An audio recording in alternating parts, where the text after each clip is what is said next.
네, 여러분 안녕하십니까? 자, 오늘은 신명기 33장 20절에서 21절까지의 말씀을 가지고 모세 축복 시리즈 7번째 시간을 갖도록 하겠습니다. 자, 오늘은 갓지파에 대해서 생각을 해볼 건데, 고난을 넘어 지키는 순종의 의지라는 제목으로 여러분들과 함께 말씀을 나누겠습니다. 자, 2절이니까 한번 볼게요. 갓에 대하여는 일렀으되 갓을 광대하게 하시는 이에게 찬송을 부를지어다. 갓이 암사자같이 엎드리고 팔과 정수리를 찢는도다. 21절 그가 자기를 위하여 먼저 기업을 택하였으니 곧 입법자의 분깃으로 준비된 것이로다. 그가 백성의 수령들과 함께 와서 여호와의 공의와 이스라엘과 세우신 법도를 행하도다. 지난 부활 주일에 저는 말씀을 통해서 우리 모두 주님의 참 제자가 되어야 한다고 말씀을 드린 기억이 있습니다. 그리고 오늘 참 제자의 삶은 어떻게 살아야 하는지에 대해서 모세 시리즈를 통해서 또 말씀드리겠다고 하였습니다. 자, 이제 갓지파를 통해서 우리가 알아야 할 참 제자의 모습을 살펴보도록 하겠습니다.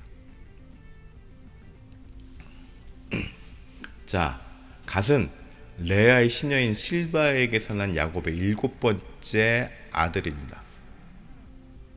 갓지파는 활과 검과 그리고 이렇게 활과 검을 쓰는 전술에 굉장히 능했고, 그래서 아주 용맹한 전사의 기질이 있었습니다. 한마디로 전쟁을 잘했다는 거죠. 싸움을 잘했다는 거죠.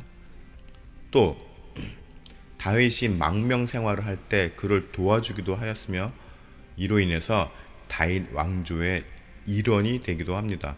멤버십이 되었습니다. 공신인 거죠, 공신. 네.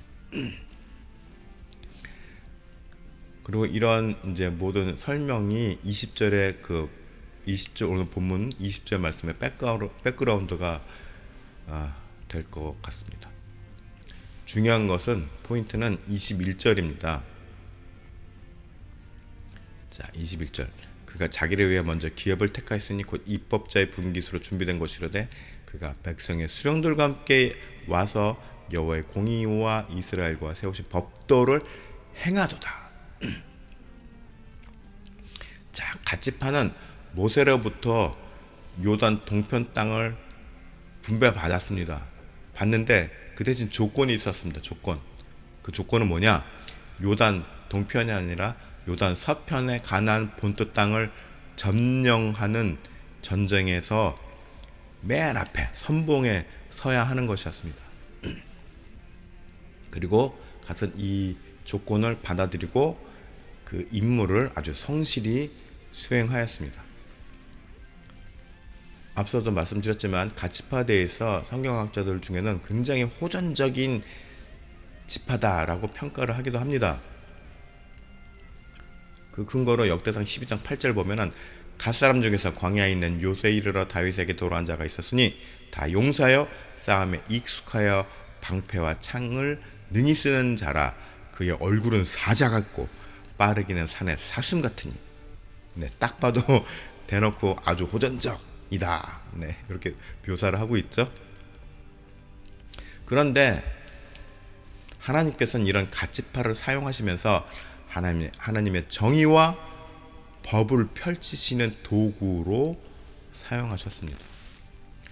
그리고 갓지파는 자신에게 주어진 임무에 대해서는 책임을 지고 완수하는 모습을 보입니다. 그리고 하나님은 이러한 갓지파를 신뢰하셨습니다.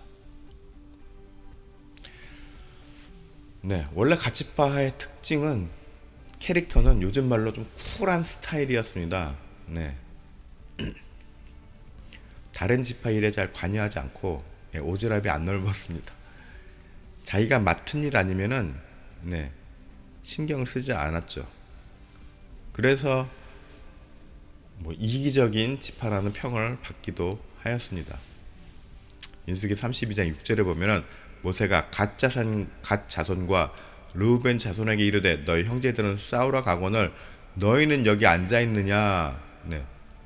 네버 마인인 거죠.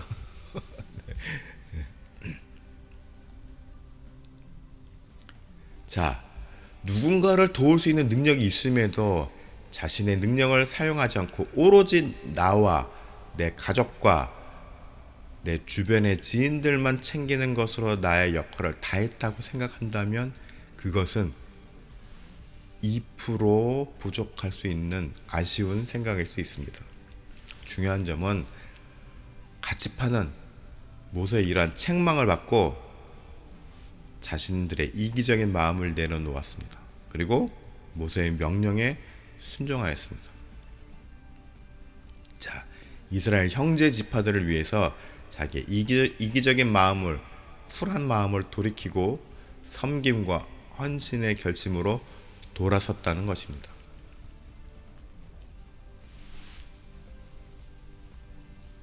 자, 미국의 철학자이자 목사님이셨던 달라스 윌라드 목사님은 자, 우리들에게 다음과 같은 질문을 던집니다. 질문이 좀 많습니다. 잘 들어보세요.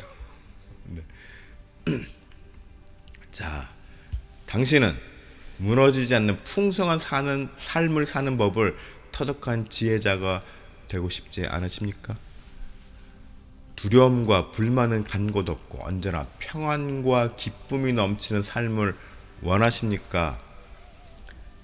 분노와 시기와 정욕과 탐심 없이 이웃을 내 몸과 같이 사랑하기를 원하십니까? 또 있습니다. 다른 이들한테 칭찬받을 필요가 없는 사람, 설령 그들이 나를 싫어하거나 정죄해도 모욕을 느끼거나 충격에 휩싸이지 않는 사람이 되고 싶으십니까? 계속 창의적이고 선한 삶을 살아갈 영감과 힘을 지니고 싶으십니까? 어려운 질문이 아직도 있습니다. 당신을 저주하고 속이며 일터에서 구타하고 침뱉으며 달려드는 거기에 당신의 종교나 문화를 비웃고 심지어 당신을 죽이는 자들을 진심으로 자연스럽게 축복할 수 있는 힘과 지혜를 갖고 싶지 않으십니까?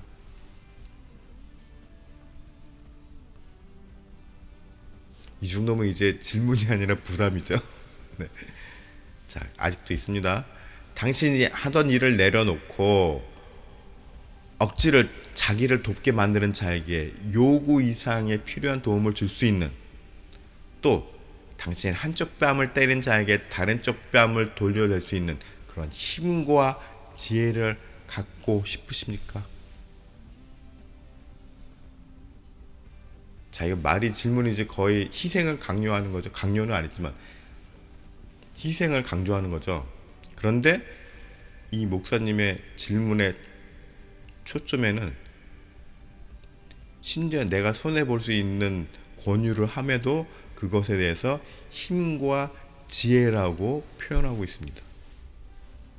그러면서 마지막으로 이 모든 질문에 대해서 자, 이렇게 살기 위해서는 우리의 생각과 감정의 모든 실체가 달라져야 한다고 말하고 있습니다.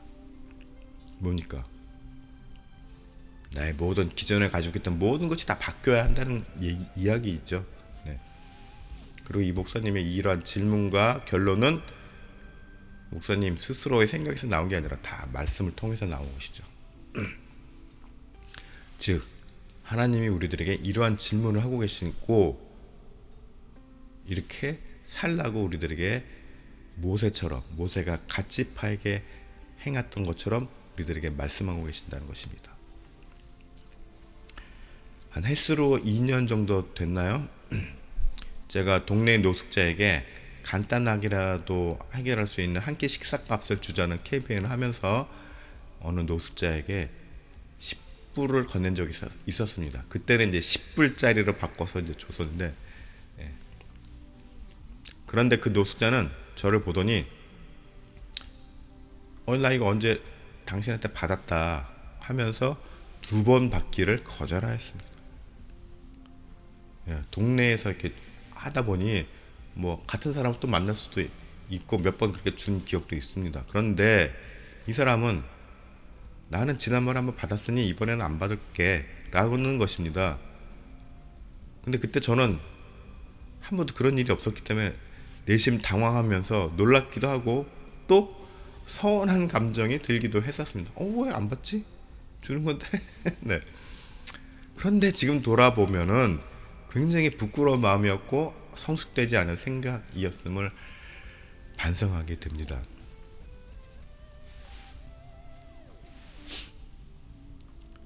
자, 갓지파도 자기들만 챙기는 지파였습니다만 그것이 잘못된 것임을 깨닫고 돌이켰습니다. 그리고 자신의 생각을 새롭게 바꿔서 순종하는 모습을 보였습니다. 그렇게 되자 그 결과 자신들이 가진 그 용맹함이 하나님의 정의와 만나서 더욱 빛이 나게 되었습니다. 자, 히브리서 6장 10절에서 주님은 하나님께 말씀하십니다. 하나님은 불의하지 아니하사 너희 행위와 그의 이름을 위하여 나타낸 사랑으로 이미 성도를 섬긴 것과 이제도 섬기고 있는 것을 잊어버리지 아니하시느니라. 자, 섬기는 성도들을 하나님의 이름을 위하여 성도들을 섬기고 사람들을 섬기고 있는 것들을 하나님은 어떻게 하신다고요? 예, 기억하고 계신다. 설령 다른 사람들이 알아주지 않더라도 하나님은 알아주신다라는 것이죠.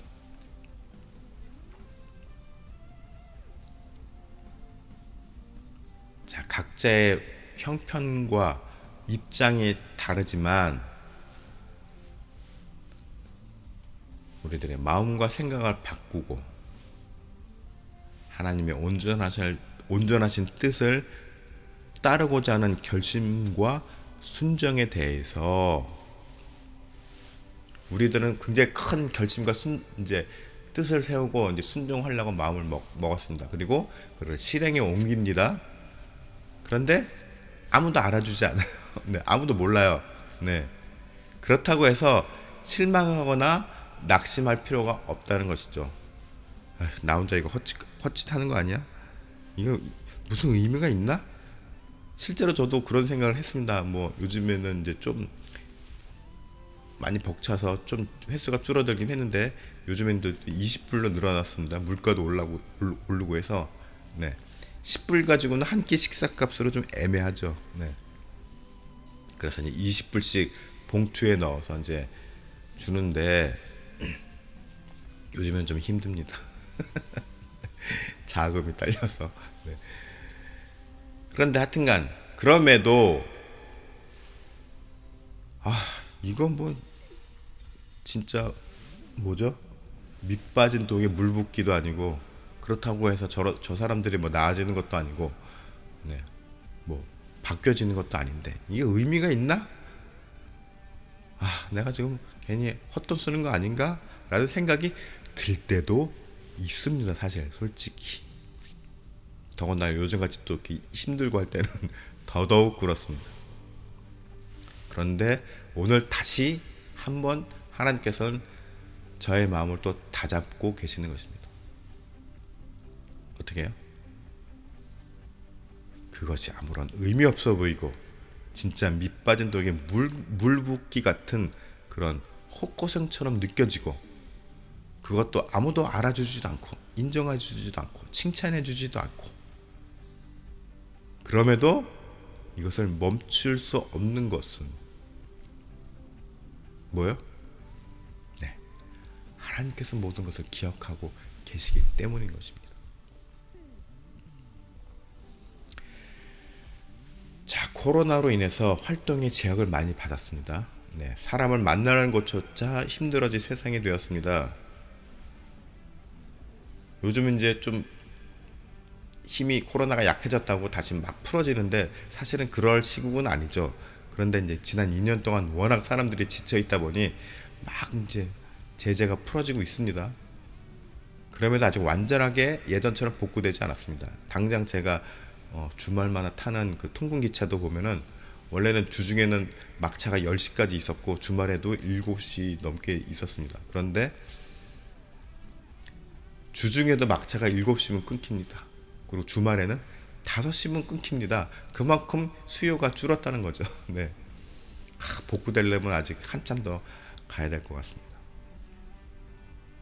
뭡니까? 굉장히 힘들어진 거예요. 지금 우리들의 삶이 퍽퍽해지고 힘들어졌습니다. 위축돼 있죠, 지금. 하지만 이럴 때일수록 우리가 작은 섬김이나마 무엇을 할 수 있을지에 대해서 생각하고 계획하며 실행해 보는 그런 복된 삶을 여러분들도 좀 사시기를 원합니다. 자, 여러분 모두 아까 말씀드린 것처럼 쿨한 사람보다 네, 뭐 쿨한 것도 좋지만 웜한 사람, 따뜻한 네, 발음 잘못하면 또 뜻이 이상해지죠. 예, 따뜻한 웜한 예수님의 마음을 간직한 성도들이 되시기를 축복합니다.